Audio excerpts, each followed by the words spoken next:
Vanishing Point, a novel by Keith A. Kenel, 40 of 101. Part 40. Skylar was very wobbly.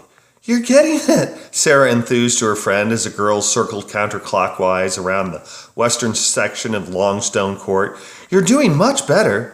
Skylar's riding skills had been so uncertain that Sarah, fearing for her friend, had led them off Crest Ridge Loop to Imperial Key, and from there they'd turn right on Mountain Spring Way, travel across Robert Trent Jones, and arrived at Longstone Court. Skylar had wanted to ride on the sidewalk, but Sarah had insisted that they ride in the street. "Back when we first took my training wheels off, I remember my mom wanted me to learn to ride on the sidewalk, but Daddy told her it was way harder to learn on the sidewalk than it is in the street because of how narrow it is. He'd take me to my old school parking lot and we'd practice there until I got good at it. Daddy said only bird brains try to teach their kids to ride on the sidewalk." "Chirp," Skylar said with a grin. "Chirp, chirp," Sarah returned laughing. "Hey, bird brain. Hey, Dodo." Circling the court, Skylar asked, "How many schools you been to?" "Only 2, not including preschool. I went to Ozana for kindergarten, but we moved after the divorce. I miss Ozana. And the beach." "You don't go to the beach?" "Mom will take me to Fred Howard.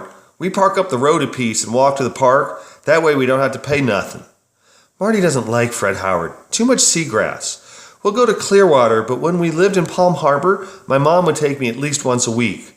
We could ride our bikes to Pop Stansel, and we were close to Honeymoon Island or Caladesi. Now we hardly ever go, especially since we got the pool. Gotta be nice having a swimming pool, though. I ain't had a swimming pool since we lived in Gadsden.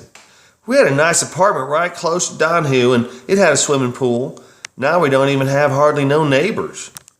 "Yeah, it's nice, and the other kids will come play with me, except when Marty shoos us out so she can lap swim." Catching and then passing Sarah, Skylar declared, "I am doing better, ain't I? I wish I had a bike," Skylar declared. "Well, you said your mom would buy you one from Goodwill. Maybe if we ride over to your house tomorrow, she'll see how great you're doing and go buy you one." "Did you get your bikes at the Goodwill?" No. We bought them at a bike store by the Suncoast Trail. Marty says we're the kind of people who donate to Goodwill, not shop there. I wonder what kind of bikes they have at Goodwill. Maybe when you get a bike, we can get my dad to take us to the Suncoast."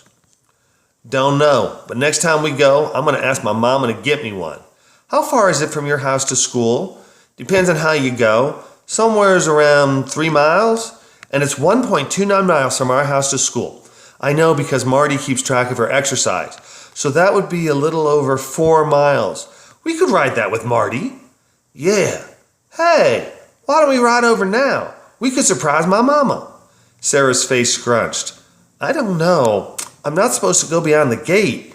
Even over here is farther than I usually go without telling Marty first." Skylar stopped her bike and looked at her friend.